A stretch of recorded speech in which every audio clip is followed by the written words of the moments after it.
Hello বন্ধুরা, আজকে তোমাদের কলিয়াস নিয়ে বলবো। এর আগে কলিয়াস কাটিং করা দেখিয়েছিলাম। সেই কাটিং থেকে চারা কী করে করতে সেইটাও দেখাবো তোমাদের। বড় একটা 10 ইঞ্চি টব নেবে। টবের মধ্যে হাফ মাটি, হাফ ঘেস আর অল্প একটু ভার্মি কম্পোস্ট আর একটু নিমখোল মিশিয়ে দেবে, যাতে মাটিতে পোকামাকড় না আসে। মিশিয়ে ভালো করে ওই প্যাকেটের চারাগুলো যে করেছিলাম সেই চারা বসিয়ে দিয়েছি। বসিয়ে দিয়ে ভালো করে জল দিয়ে দেবে। তারপর তোমরা ওপেন জায়গায় রেখে দিতে পারো। এখন এই সময়টা কিছু আর হবে না, দিলে গাছ আস্তে আস্তে বড় হবে। দেখেছো এই গাছটা ফের 1 মাস বয়স এরকম হয়েছে। এই গাছ অনেকটা চন্দ্রমল্লিকার মতন।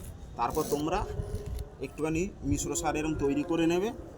এর মধ্যে সর্ষে খোল, নিম খোল, leather meal, potash, super phosphate আর একটু সিং কুচো আর ভার্মি কম্পোস্ট আর একটু বনডাস্ট মিশিয়ে এইটাকে বানানো আছে। এইভাবে তোমরা বানিয়ে নিতে পারো। মিশ্র সার দিয়ে এই গাছের গোড়া এরমভাবে দিয়ে দেবে। দিয়ে দিলে তারপর একটুখানি হাত দিয়ে ভালো করে খুঁচিয়ে দেবে, দিয়ে তোমরা জল দিয়ে দেবে। দেখবে এই গাছ বড় হতে হতে 1 মাসের মধ্যে এরকম বড় হয়ে যাবে। তারপর তোমরা এই গাছ চন্দ্রমল্লিকার মতো ডগা কাটিং করবে। এরকম করে কাটিং করলে গাছ আস্তে আস্তে ঝাড় হবে। শীতের শুরুতেই পাতার খুব সুন্দর কালার আসবে আর খুব ভালো হবে। তারপর তোমরা সাইড দিয়ে লাঠি দিয়ে, যেন চন্দ্রমল্লিকাকে লাঠি দাও, ওরকম স্ট্যান্ড দিয়ে ঘিরে দিও। ধন্যবাদ, আজকে এই পর্যন্ত।